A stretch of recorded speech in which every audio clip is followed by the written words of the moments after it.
not the kind of person who holds a grudge. Or at least, I wasn't, until my brother laughed in my face and dropped my wallet into a sewer grate like it was some kind of joke. That moment didn't come out of nowhere. It was the breaking point, sure, but not the beginning. If you'd asked me a year ago if I'd ever go no contact with my own family, I would have said never. I believed in loyalty, in family bonds, in giving second chances, maybe even third or fourth. But when someone grinds your dignity into the dirt, and your own father shrugs like you deserved it, something inside you changes. That morning, I didn't yell. I didn't cry. I just made a decision. And by the time the sun rose, everything was already in motion. His car, his bank, his girlfriend. One by one, it all came crashing down. But let me start at the beginning, because if you don't know who I am or what kind of family I come from, none of this will make sense. My name's Jake, I'm 31, and I've always been the responsible one in the family. That's not me bragging, by the way. It's more of a curse than a compliment. I was the kid who never got in trouble, who brought home report cards with straight A's, who kept quiet at the dinner table so dad wouldn't blow up. My younger brother Tyler, though, total opposite. He was the golden boy. The boys will be boys, excuse personified. He crashed mom's Camry when he was 17 after sneaking out to meet some girl, and my parents covered the damages like it was no big deal. Meanwhile, when I accidentally scratched a neighbor's fence with my bike at 12, I had to paint their whole deck in 90-degree heat as punishment. That's the kind of dynamic we had. Tyler messed up, and I paid for it, one way or another. I moved out at 19, the day after I graduated high school. Got a scholarship, worked part-time at a campus bookstore, and never looked back. I built my life slowly, college degree, decent job in logistics, a reliable car, and eventually a modest condo. Nothing flashy. I wasn't rich, but I was stable. Tyler, on the other hand, floated. He tried community college twice and dropped out both times. Worked odd jobs, moved back home every 6 months when he couldn't pay rent. And still, my parents, mostly my dad, acted like he was a misunderstood genius who just hadn't found his path yet. The thing is, I didn't resent Tyler at first. I even helped him out a few times. Gave him a place to crash when he had a fight with a roommate. Co-signed a phone plan. Huge mistake. And once sent him $500 when he claimed his paycheck got delayed. Every time, I told myself it was just a one-off. He'd grow up eventually. But it never stopped. He took advantage, plain and simple. And I didn't fully realize how bad it was until Mom passed away. That was a year ago. Sudden aneurysm. One minute she was texting me a recipe for chicken pot pie, and the next, I was driving 4 hours to the hospital, praying she'd wake up. She didn't. Her passing shattered me. She was the only real buffer between me and the rest of the family. The only one who saw through Tyler's crap and occasionally called him out. After the funeral, everything got colder, quieter, and then, somehow worse. Dad fell into this weird state of detachment. Not sadness, not anger, just apathy. Like the only person he ever listened to was gone, and now the world just didn't matter. He started leaning more into Tyler, giving him money, letting him move back in permanently, letting him borrow the car, even though Tyler had wrecked 2 already. Meanwhile, I was barely hearing from either of them. Unless, of course, Tyler needed something. Which brings us to 2 weeks ago. That was the day he asked me for $15,000. I was at work when the call came in. I recognized the number immediately, Dad's landline. I didn't pick up. 5 seconds later, Tyler texted, "Bro, I really need to talk. Call me ASAP." Against my better judgment, I did. And of course, it wasn't really talking. It was begging, dressed up in fake urgency. "Jake, listen, man. I wouldn't ask unless it was serious. I'm starting this auto detailing business. I just need 15 grand to get the van, tools, insurance." I cut him off right there. "No." He blinked through the FaceTime screen like he didn't hear me right. "Wait, what?" Just like that. I said, "No, Tyler. You've already flaked on 2 jobs this year. You dropped out again. You owe Dad 3 grand already. I'm not giving you $15,000 to blow on some pipe dream." He stared at me, then scoffed. "Wow. So that's it? After everything I've done for you?" I almost laughed. "What exactly have you done for me, Ty?" He didn't have an answer. Just hung up. I figured that would be the end of it. It wasn't. The next weekend, I had to swing by Dad's house to drop off some paperwork for Mom's estate.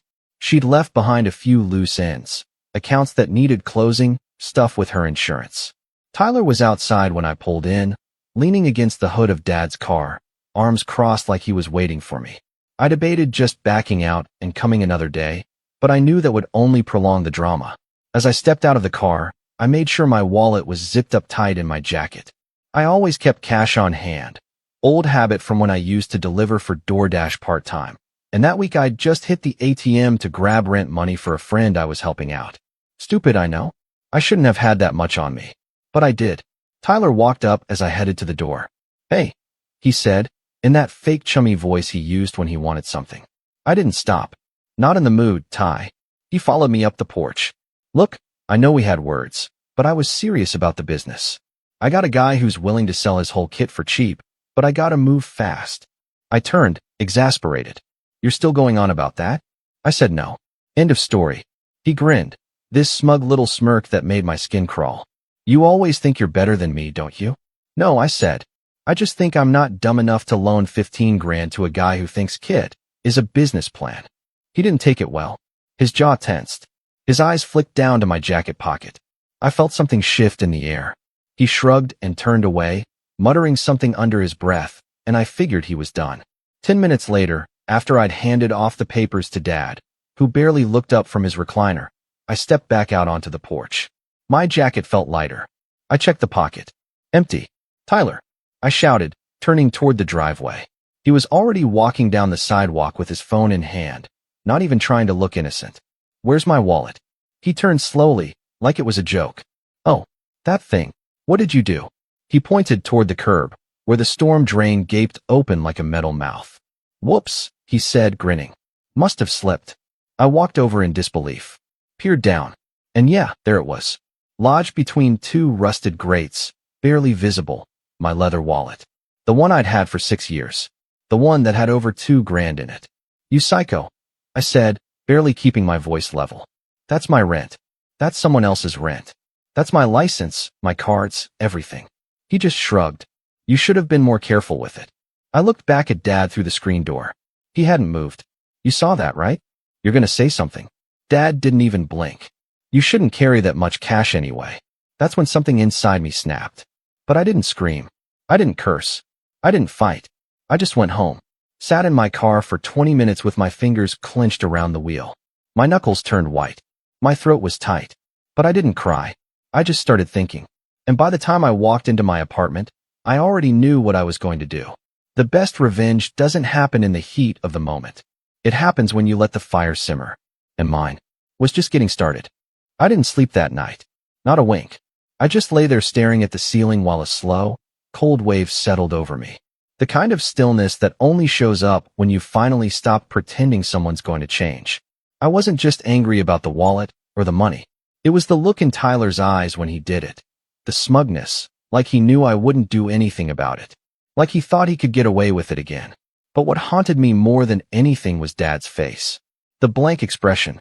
The apathy. Like my humiliation was just an inconvenience to be ignored. I'd expected more. Not much, maybe, but something. A flicker of disappointment. A sigh.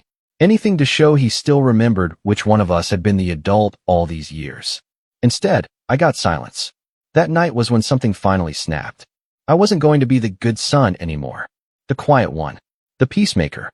I was done handing out olive branches while they were sharpening knives behind my back. I decided I wouldn't raise my voice. I wouldn't fight. I'd just watch. And when the time came, I'd make it count. The days that followed were weirdly quiet. Tyler didn't text. Dad didn't call. I didn't reach out either. But the silence didn't mean nothing was happening. In fact, it was the beginning of a shift I don't think they even noticed at first. The first crack came 3 days later. I was at work, trying to get through inventory prep, when I got a call from Claire, my dad's neighbor. Sweet woman. Probably in her late 60s. She'd always liked me more than Tyler, which was saying something since she'd only met us a few times. "Jake, honey," she said, voice hushed. "I don't mean to meddle, but is everything okay with your brother?" I paused, already suspicious. "Why?" "Well, he was out on the curb this morning, yelling into his phone. Something about rent money and people being late. Said he was going to come after someone if they didn't pay up." I sighed. "That sounds about right." Claire hesitated. "He mentioned your name." I froze. "What do you mean?" He said, "Let me think. Jake better come through, or I swear, I'll make him wish he had." I didn't say anything. Jake, are you in trouble? No, I said slowly. But he might be. Tyler, it turned out, had already spent the money he thought I was going to give him. Rented a rundown van from some sketchy guy off Craigslist. Paid for a custom decal, T-Rex detailing, we eat dirt alive. Because of course he did. He'd even gone as far as putting down a deposit on a shared workshop space on the outskirts of town. All without ever confirming that I was going to fund it. And now he was scrambling. I didn't respond to his texts. I didn't pick up his calls. But the messages kept coming. You're seriously going to do me like this? Do you want me to fail? You think you're better than me? You've always been jealous. That one made me laugh. Jealous of what exactly? The endless debt? The constant scrambling? The complete lack of self-awareness? Then came the voicemail. You better call me back, Jake. I'm not playing. I'll come over if I have to. I played it twice, then forwarded it to my backup drive. The next weekend, I had to visit Dad again. Not for any social reason. There were more estate forms to sign and a few last things from Mom's storage unit that needed my signature before being released. I dreaded every second of it, but I kept my face neutral and my voice polite. Like always, Dad barely acknowledged me when I came in, just pointed to the table where the forms sat. I signed them in silence. Then I asked, "Where's Tyler?" Dad grunted. "Out. Something about a business deal." I raised an eyebrow. "Did he tell you what kind of business?" Dad shrugged. "Don't start, Jake." "I'm just curious," I said calmly. "You know he dropped my wallet in a sewer last week, right?" "That was an accident," Dad muttered. "An accident?" He told me he did it on purpose. He was upset. You antagonized him. I couldn't believe what I was hearing. He stole from me. You saw it. And your response is that I antagonized him. Dad's eyes narrowed. He needed help. You're the one with the job, the money, the nice apartment. You could have spared some. There it was. The part they never said out loud until now. The part one always suspected. I stood still for a long second, my hand resting on the back of the dining chair. I looked at my father, really looked at him. The deep lines around his mouth. The vacant eyes. The bitter edge in his voice. It wasn't grief anymore. It was something else. Something uglier. "I've helped him more times than I can count," I said, voice quiet. "And he's never once paid me back. Not in money, not in respect, not even a simple thank you." Dad didn't reply. I think Mom would have agreed with me. That got a reaction. His jaw clenched. But he still didn't speak. I left without another word. Over the next few weeks, things escalated fast. Tyler's little business collapsed before it even started. The workshop owner kicked him out when the second payment didn't come through. The Craigslist guy reported the van as stolen after Tyler failed to sign the title over properly. And the custom decal? He tried to get a refund, but apparently yelling at a print shop manager isn't the best negotiation strategy. I stayed quiet. Until one afternoon, about a month after the sewer incident, when the real betrayal happened. It was a Friday. I'd taken a half day at work to meet with a financial planner. I'd recently gotten a promotion, and I was finally in a place where I could think about long-term investments. I was feeling good, hopeful even. Then I got a call from my bank. "Hi, this is Jenna from Client Security Services. We're calling about a flagged transaction on your checking account." My stomach dropped. Someone attempted to withdraw $4,800 from a branch location about 2 hours ago. They had your name, your account number, and your license. I blinked. My license? That's impossible. I stopped. It was in the wallet. The one Tyler dropped in the sewer. The one he'd joked about. My voice was flat. Was the withdrawal successful? "No, sir," she said. "Our teller noticed inconsistencies with the signature. And your account had been flagged after multiple failed online login attempts earlier this week." I didn't make any login attempts. That's what we figured. I drove straight to the branch and reviewed the security footage with the manager. It was Tyler, plain as day, wearing my license like a name tag and trying to pretend his signature matched mine. That wasn't just theft. That was fraud. I filed the report, locked the account, changed everything. And then I sat in my car in the bank parking lot for a long time. I stared at the steering wheel. I remembered Tyler as a kid, how he used to beg me to let him sneak into my room to play with my Legos. How he once cried when I told him I was moving out for college. How he hugged me after Mom's funeral, saying, "I don't know what I'd do without you." And then I remembered the sewer grate, the smirk, the voicemail, and now this. That was the breaking point. That night, I didn't sleep. But not because I was angry. Because I was planning. I was done waiting for him to hit rock bottom. I was going to hand him the shovel and make sure the hole he dug was too deep to climb out of. But it had to be quiet, precise, no mess, no traces, and I knew exactly where to start. By 6:15 a.m., everything was already in motion, and by the time the sun rose, Tyler's life as he knew it was already unraveling. But I'll get to that soon. Because what happened next? Even I didn't see it coming. You'd think that filing a police report on your own brother would feel satisfying. That some deep, long-buried sense of justice would light up inside you like a bonfire. But for me, it didn't feel like that at all. It felt like grief. A slow, quiet kind. The kind that doesn't come with tears or screaming, but just sits in your chest, heavy, constant. Like a boulder you can't lift, only learn to carry. After the bank incident, I thought things might get easier, like maybe that would be the end of it. That Tyler would finally realize I wasn't going to save him anymore. That maybe Dad would finally stop acting like I was the problem. But that wasn't what happened. 2 days later, Dad called me for the first time in over a month. No greeting. No small talk. Just one sentence. Did you really file charges against your own brother? I didn't respond at first. I just let the silence stretch. Then I said, he committed fraud. That's a felony. Dad huffed like I was being dramatic. You always blow things out of proportion. He made a mistake. I laughed, sharp, bitter. A mistake is forgetting a birthday. A mistake is backing into a mailbox. This was theft. Identity theft. He was desperate. I stared at the wall of my apartment, the familiar pictures, the old bookshelf Mom helped me build years ago. I didn't even know what to say anymore. He stole from me, Dad. He tried to impersonate me. If the bank hadn't caught it, I'd be out almost $5,000. Dad's voice turned cold. You're punishing him for being poor. That was the moment I realized my father didn't see us as equals. He never had. To him, Tyler was the broken one, the one who needed protection. And me? I was the one who was supposed to fix everything, no matter what it cost. So I did what I should have done a long time ago. I hung up, and I blocked his number. The fallout came fast. Tyler showed up at my condo a few nights later, pounding on the door like a maniac. I didn't answer. He left a voice message instead. 3 minutes of slurred threats and self-pity. You're ruining my life, man. All because I asked you for help. You think you're better than everyone. Just wait. Just wait. You'll regret this. I swear to God you'll. I didn't listen to the rest. I just saved the voicemail, labeled it, and filed it away. I filed everything away. Bank logs, texts, old loan receipts, copies of the failed co-signed phone bill from 2020. Even the stupid Instagram post he made bragging about getting that bread the week after he stole my wallet.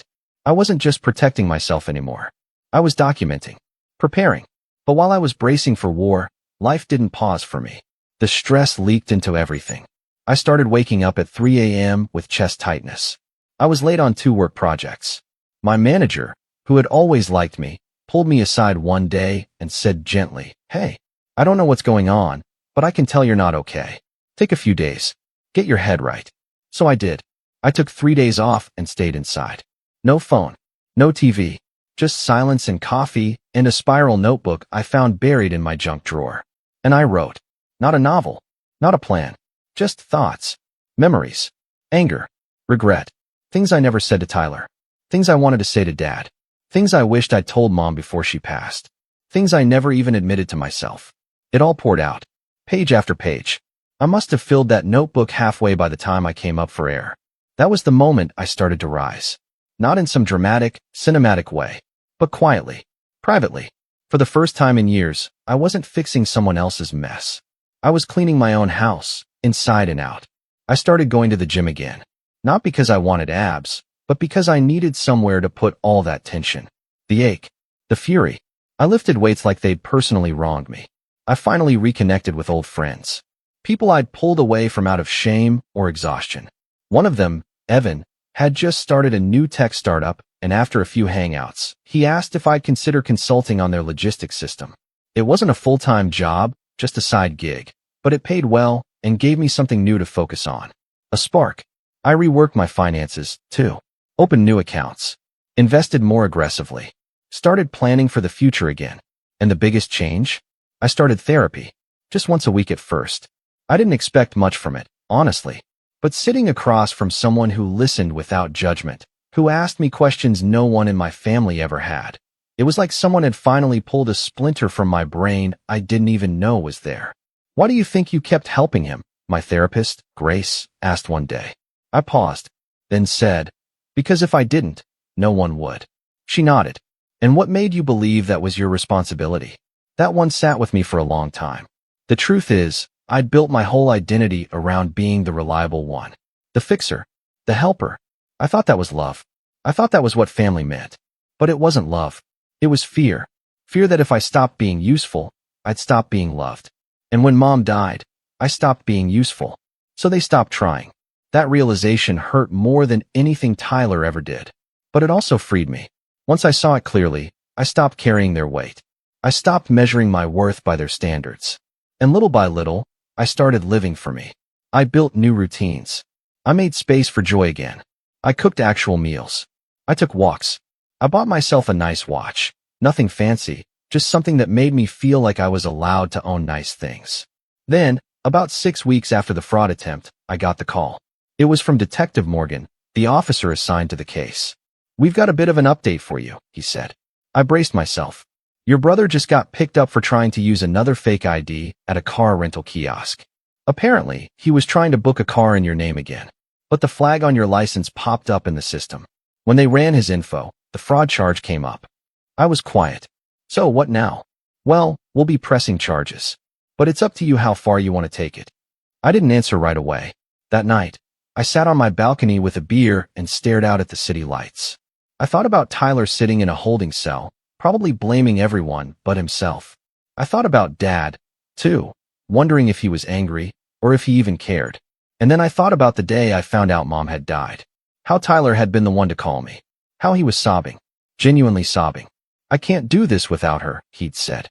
And for a moment, I believed him. But the truth was, he wasn't crying for Mom. He was crying because she wasn't there to protect him anymore. And I wasn't going to do it in her place.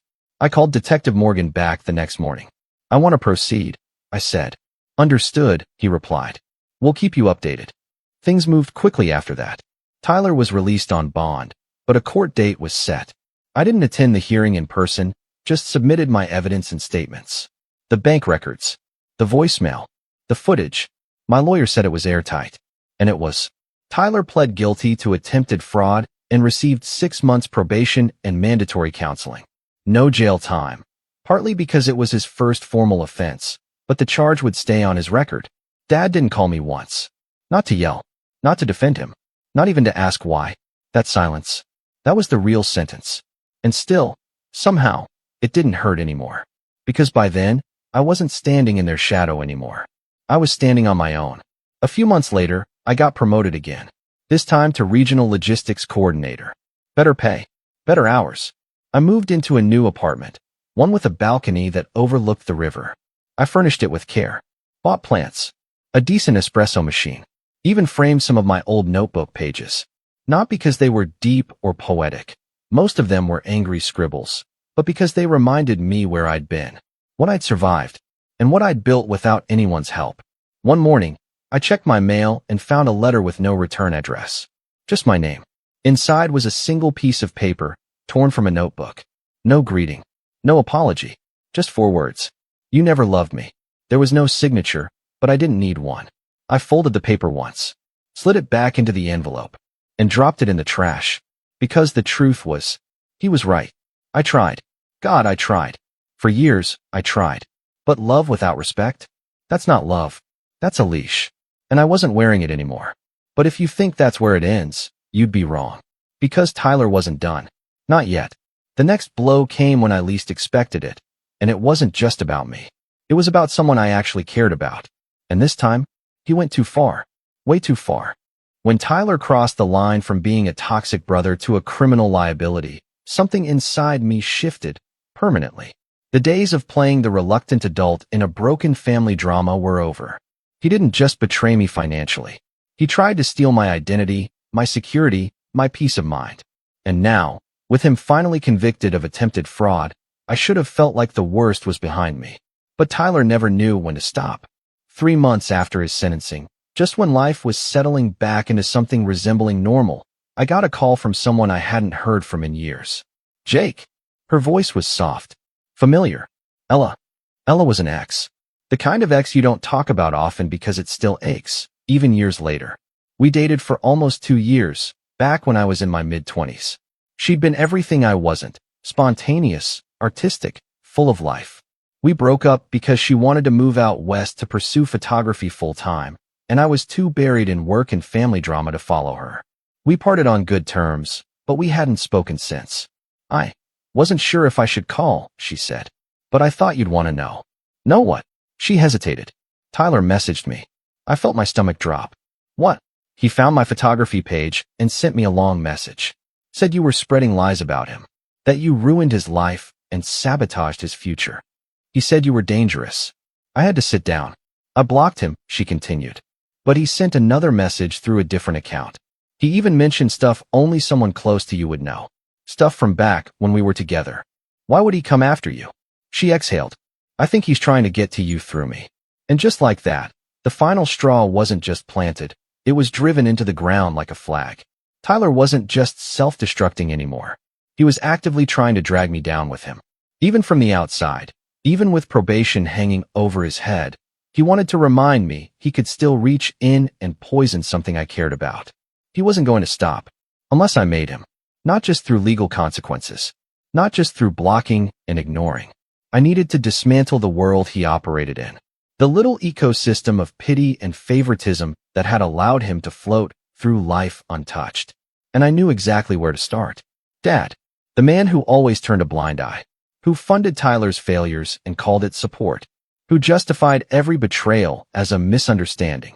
Dad had enabled him for 31 years. If I was going to cut the rod out, I couldn't just target Tyler. I had to expose the whole foundation. And I already had the ammo. Over the past year, I've been quietly collecting everything. Every debt, every voicemail, every favor Tyler had begged for and never paid back. I had bank records, texts, even a copy of the forged withdrawal form with his fake signature. But more than that, I had patterns, a trail. So I started mapping it all out. Not in a notebook this time, but digitally, meticulously. I made a timeline of Tyler's financial wreckage, when he borrowed money, what he promised, when he ghosted. I included the time he totaled Dad's car and blamed a ghost driver. The fake GoFundMe he set up 3 years ago for surgery, that never happened. The dozens of unpaid gigs he took from mutual friends and then vanished from. I tracked every instance and tied it to screenshots, audio clips, even pulled photos from his own social media to prove location and date. Then, I put it all in a single, clean document. A dossier. Professional. Cold. Unarguable. And then I waited. I needed an opportunity. Something that would bring everyone together at once. A moment where the mask couldn't be worn and denial couldn't be hidden behind phone calls or texts. That opportunity came in the form of Dad's birthday. He was turning 65, retirement age. And despite everything, he still hadn't formally retired. Probably because Tyler needed the money to keep flowing. But this time, Dad was throwing a party. I'm just inviting close friends and family, he said in the group text. No drama, please. I wasn't going to go at first. I hovered over the delete button for 10 straight minutes. But then I realized, this was it. The setup. The moment where I could make a point so loud, so calculated, that even Tyler couldn't spin it. So I replied, sure. I'll be there. I spent the next 2 weeks preparing. First, I met with a lawyer. Not because I was planning to sue anyone, yet, but because I wanted everything I had to be ironclad. Verified. Ready for scrutiny. She helped me structure it all as a formal report, just in case I ever needed to present it in a civil case. Then I reached out to a few of Tyler's burned bridges, a friend he'd stiffed for $800 in a group trip, a girl he ghosted after borrowing her car and returning it with a dent, even a cousin he scammed into paying for a non-existent DJ gig. I didn't frame it as revenge. I just told them I was compiling a financial history and asked if they'd be willing to contribute statements. Most were eager. One of them even forwarded an audio recording Tyler left during a drunken rant where he said, Jake's not family anymore. He's just a paycheck I lost. That one went right into the front of the file. By the day of the party, the folder had grown fat, digitally and physically. I had a PDF version on a thumb drive, a printed copy in a clean black binder, and a backup stored in the cloud under a pseudonym. I wasn't taking chances. The party itself was held at a local event hall. Nothing fancy, just tables, banners, and cheap catering. But there were maybe 50 people there. Friends of Dad's, old co-workers, neighbors, even a couple of distant aunts I hadn't seen since Mom's funeral. And Tyler, of course. He looked worse than I'd ever seen him. Eyes bloodshot, wearing an ill-fitting blazer, a forced smile plastered on his face like a poorly glued mask. He gave me a look when I walked in, equal parts panic and contempt. He hadn't expected me to show. I nodded politely, walked past him, sat near the front. I waited for the toasts to start. Dad was glowing in the attention, soaking in the praise. Tyler kept hovering around him, playing the dutiful son, probably hoping some rich friend of Dad's would pull him aside and offer him a job or pity gig. When the host asked if anyone else wanted to speak, I stood. It wasn't a dramatic gesture. No clinking of glasses. No clearing of throats. Just me, calmly walking up to the microphone. I held up the black binder. I'm Jake. Most of you know me. I'm Richard's son. People nodded. A few clapped politely. I just wanted to share a few things about my brother Tyler. The room shifted. Eyes darted. Tyler froze mid-sip of his drink. I smiled. Some of you may have lent him money. Some of you may have heard stories about me sabotaging him. And I just want to say, I believe in clarity. I opened the binder. This is a record of every financial, legal, and personal favor Tyler has received and defaulted on since 2014. Verified by receipts, screenshots, and personal statements. It includes fraud charges, unpaid debts, scams, and abusive messages. The room went silent. You could have heard a pin drop. I'm not here to embarrass him. I'm here because I've been painted as the villain for too long. Because our father has spent over a decade defending him at my expense. And because some people still believe Tyler is just misunderstood. I looked directly at Dad. I just wanted to make sure everyone had the facts. And with that, I stepped down, left the binder on the main table, and walked out. I didn't need to stay for the fallout. I already knew it had started. Because the truth doesn't need to scream. It just needs to be seen. But if you think that was the end, if you think Tyler just slunk off and disappeared, you don't know my brother. Because what he did next wasn't just desperate. It was dangerous. He didn't leave the party quietly. I'd barely made it back to my car when the screaming started behind me. You think this makes you a hero? Tyler shouted from the doorway of the hall, his voice cracked and desperate, arms flailing like a drowning man who'd just realized the water was too deep. I didn't look back. I didn't need to. By the time I got home that evening, my phone had 6 missed calls, 4 voicemails, and 3 block number texts filled with nonsense like, "You ruined everything. You'll regret this. I swear. You just made an enemy for life." But here's the thing about Tyler. He'd never been subtle. Not once in his life. And in the weeks after the party, his spiral didn't slow down. It accelerated. Fast. He lost his freelance detailing clients. Turns out, a conviction for attempted fraud isn't great for business. He tried to pin it all on me, of course, claiming I'd doctored the evidence, but the people who mattered, Dad's friends, old coworkers, even family, had seen the binder. They'd read the quotes, heard the recordings. One uncle even asked for a copy of the PDF so he could send it to a guy Tyler had owed money to for 3 years. Dad didn't speak to me after the party, but I heard through the grapevine that his retirement gift, a small consulting gig at his old firm, got rescinded the following Monday. Apparently, the partners didn't feel comfortable being associated with a man who defended a known fraudster in front of 50 witnesses. I'd expected Dad to reach out, to yell, to accuse. He didn't. He just went silent. And honestly, that stung more than if he'd screamed.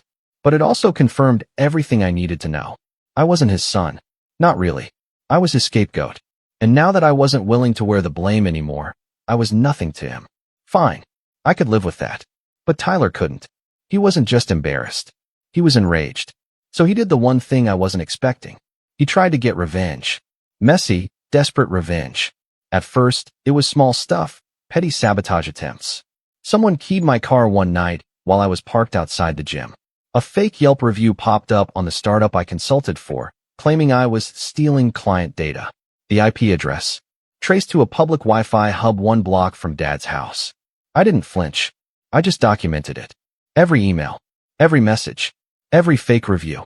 I even installed a dash cam after the car incident, which paid off when it caught Tyler himself tossing a cup of soda onto my windshield a week later. And that's when I stopped reacting defensively and started pulling strings. Because here's something Tyler never figured out.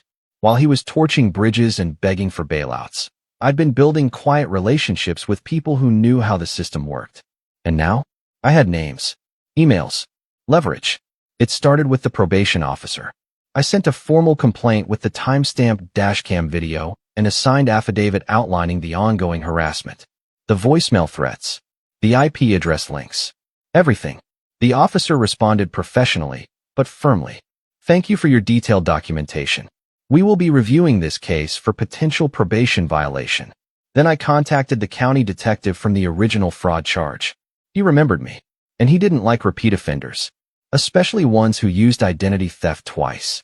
He looped in a cybercrimes liaison, and suddenly, Tyler's little fake review stunt, that became evidence of defamation and digital harassment against not just me, but the business I was affiliated with.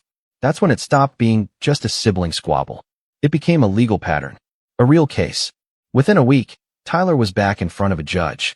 His attorney, some court-appointed guy with dark circles under his eyes and a visible tremor, tried to paint it all as brotherly misunderstandings. But the evidence said otherwise. 3 counts of harassment, 1 count of digital defamation, and a clear violation of probation. The judge wasn't amused. I gave you an opportunity, she said, tone clipped, and you spat in the court's face. Result? Probation revoked. Sentence converted to 90 days in county jail. No bail. The day Tyler was taken into custody, I got a text from an unknown number. You finally happy? I didn't reply, but I saved the number anyway, just in case. Fallout came quickly after that. Dad, now isolated and disgraced, sent me a letter. Not a call. Not an email. A letter. It was short. 4 sentences. I don't know what you think you've accomplished. Family should stick together, no matter what. You've made enemies you'll regret. Don't come to my funeral. No signature. No return address. I folded it once. Put it in the back of my filing cabinet. Not out of sentiment, but because I wanted to remember the exact moment I stopped chasing approval that was never coming. In the weeks that followed, I finished out the consulting gig and was offered a full-time position with stock options. The company liked my attention to detail, my integrity, my cool head under pressure. I said yes. I started dating again. Nothing serious, just dipping my toes in. But it felt good to laugh with someone. To talk about movies and books instead of lawsuits and bank statements. I even visited Mom's grave for the first time in over a year. I brought coffee, sat down, told her everything. I like to think she would have been proud, not just because I stood up for myself, but because I did it without becoming bitter. I didn't burn everything to the ground, just the parts that were already rotten. Tyler served 68 days before being released for good behavior. He moved in with some friend of a friend an hour away. I heard he was working warehouse shifts now. Manual labor. No license. No car. No business. No one left to blame. And Dad? He sold the house. Retired somewhere upstate. Never sent a forwarding address. Fine by me. The past, I've learned, doesn't always need closure. Sometimes it just needs distance. Now, when I think about my family, I don't feel guilt, or rage, or longing. I feel clean. Like I walked out of a burning house that everyone else swore was safe, and somehow, I made it out without a single scar. Just smoke on my clothes. And a story, one I'm finally done telling. Because the truth is, some people don't deserve your silence. And some bridges aren't meant to be crossed. They're meant to be burned.